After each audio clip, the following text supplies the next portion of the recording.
feel my own adrenaline. Yeah, I do just what I do, and I hope you let me in, yeah.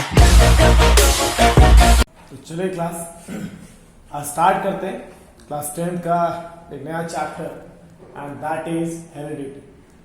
सबसे पहले बच्चों heredity chapter के लिए आपको पहले तो how to organ reproduce chapter पता होना चाहिए कि काफी हद तक वो चीजें यहाँ लिंक करती है।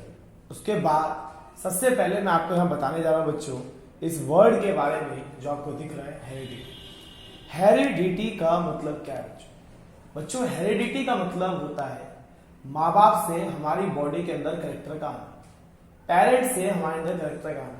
जैसे बच्चों मेज का प्लांट है, अगर आप मेज के प्लांट की बात करें, ठीक है, तो आप देखते होंगे कि मेज का प्लांट मेज ही देगा। डॉग्स है तो डॉग्स के जो बच्चे होते हैं उसी की शेप के होंगे, उसी के कलर के होंगे। ह्यूमन है तो ह्यूमन के बच्चे उसी की तरह के होंगे।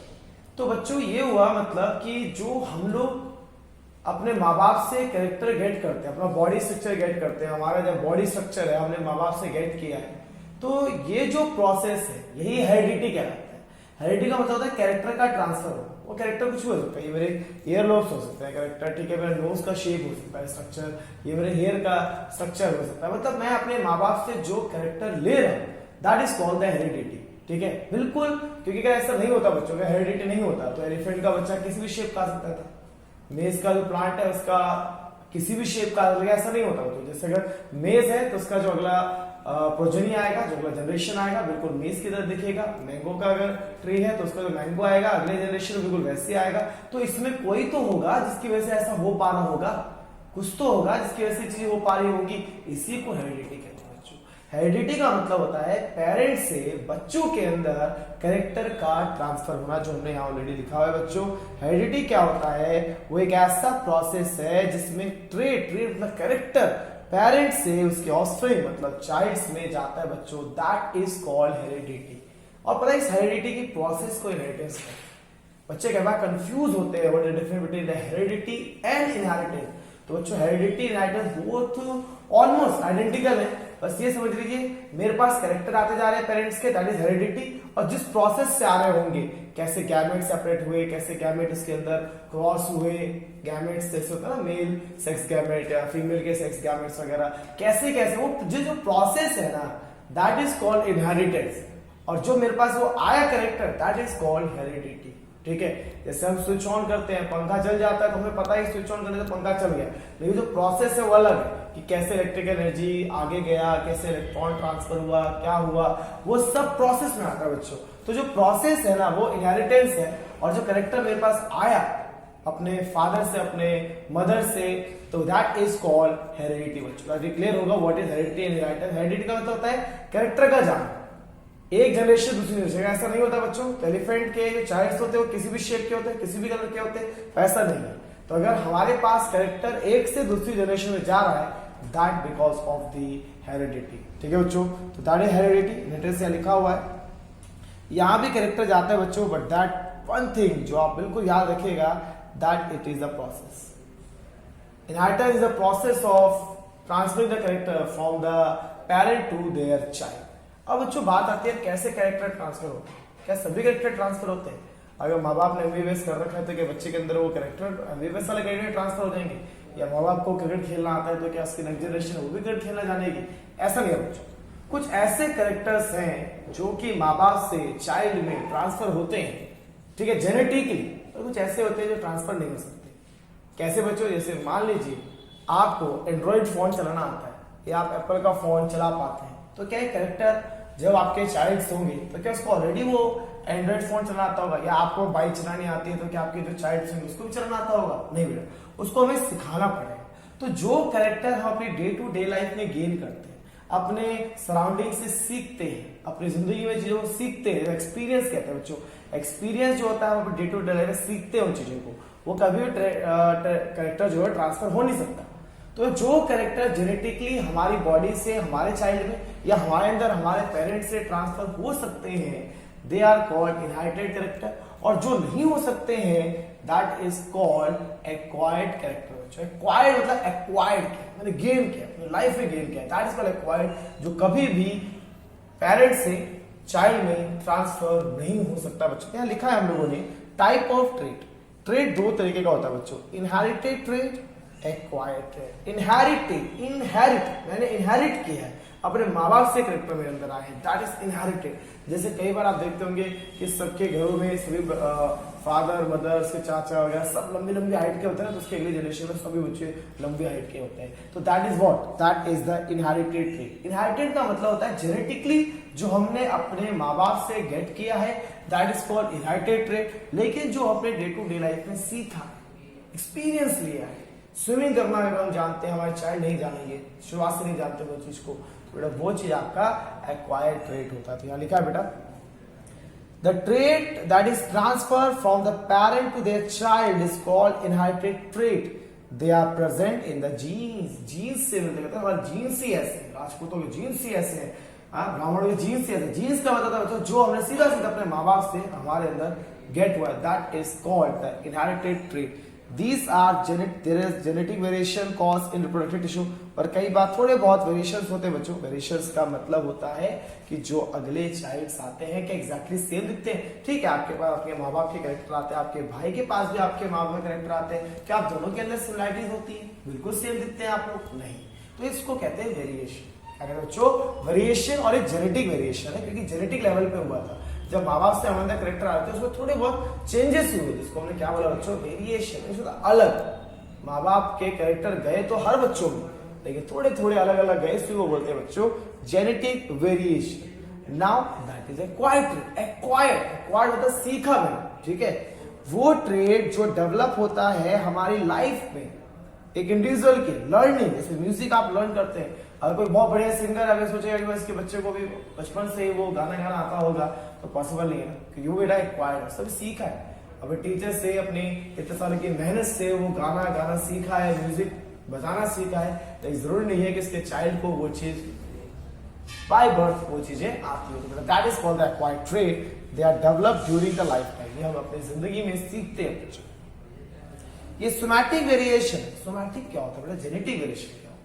हमारी बॉडी के अंदर दो तरीके के क्रोमोसोम्स होते हैं, एक होता है सेक्सुअल क्रोमोसोम और एक होता है सोमैटिक क्रोमोसोम।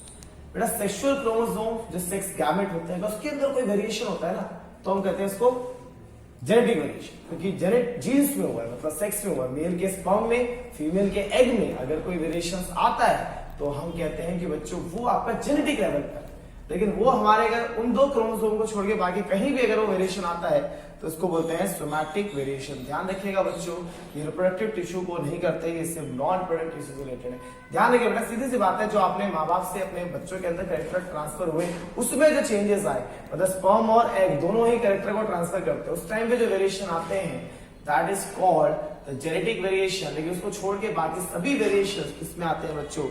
आपके सोमैटिक वेरिएशन। इसको लेकर ऐसे लेक्चर में डाल दूंगा बच्चों कि सोमैटिक और जेनेटिक वेरिएशन में क्या फर्क है। फिलहाल ध्यान रखिएगा, जीन्स में होने वाले वेरिएशन जेनेटिक वेरिएशन है, और जीन्स को छोड़ के, इसको छोड़ के मतलब हमारे सेक्स क्रोमोसोम को छोड़ के बाकी किसमें वेरिएशन होना आपका सोमैटिक वेरिएशन होता है। What is variation? जैसा आपको बताया बच्चों, the difference in the character of parents and offspring. माँ बाप और बच्चों में जो डिफरेंस आता है बच्चों, उसी को हम लोग क्या कहते हैं?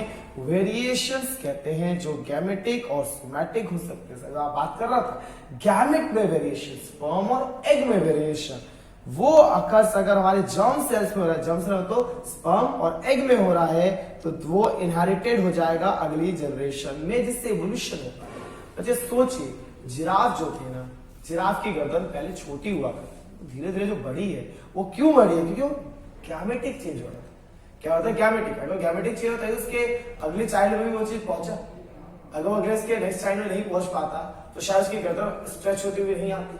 तो बेटा गैमेटिक वेरिएशंस का मतलब होता है वो वेरिएशन जो लगातार हमारे गैमेट्स में होता हुआ चला गया, और वो वेरिएशन इकट्ठा होता गया टाइम के बाद बड़ी स्पीसीज आ गई। ठीक है, क्या आ गया? बड़ा स्पीसीज आ गया। जैसे बच्चों ना हम एग्जाम्पल लेते हैं, पहले जो क्या कहते हैं ह्यूमंस हुआ करते हैं, तो उनके ना स्किन पे बहुत बाल हुआ करते थे, और देखिए मेरे भी काफी कम है। तो क्या होता है कि अब जो बच्चे होते हैं ना, उनकी स्किन पे तो ज्यादा बाल नहीं होते। क्या था बच्चों कि पहले के टाइम पे ये ना हमारे बॉडी में एक्चुअली इंसुलेशन के लिए था, कि हमें हीट थोड़ा सा हमारी बॉडी में मेंटेन रहे, इसके लिए था। लेकिन धीरे धीरे हमारी बॉडी ने खुद ही अडेप्ट करना शुरू कर दिया, कि हमारी बॉडी खुद कांस्टेंट टेम्परेचर रहना शुरू हो गई, तो हमें इनकी जरूरत नहीं पड़ी।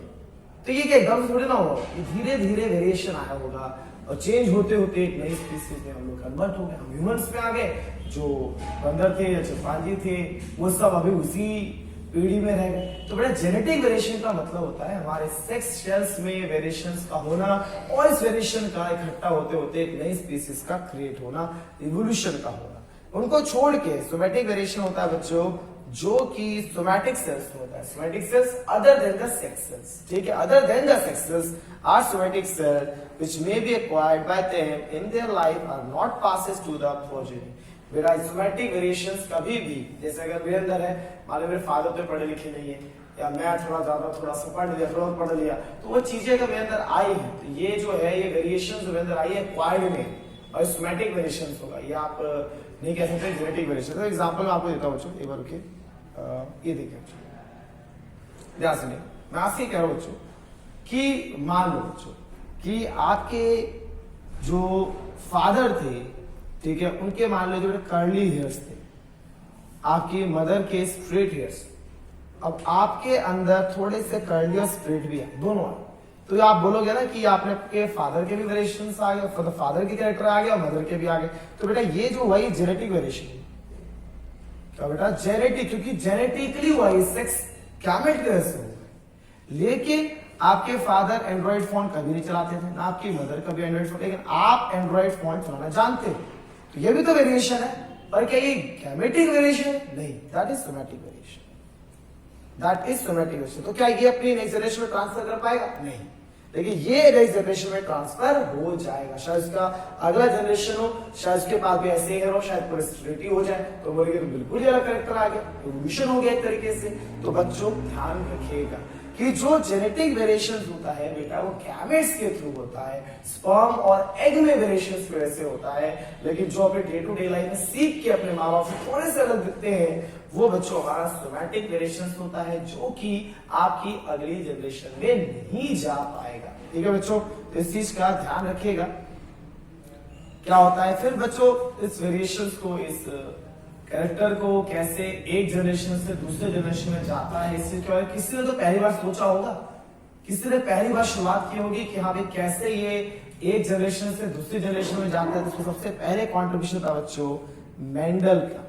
इसका बच्चों मेंडल का था। मेंडल सर ने सबसे पहली बार वेरिएशंस के बारे में बताया, कैसे हेरिडिटी होता है, कैसे कैरेक्टर ट्रांसफर होता है, उसके बारे में बताया।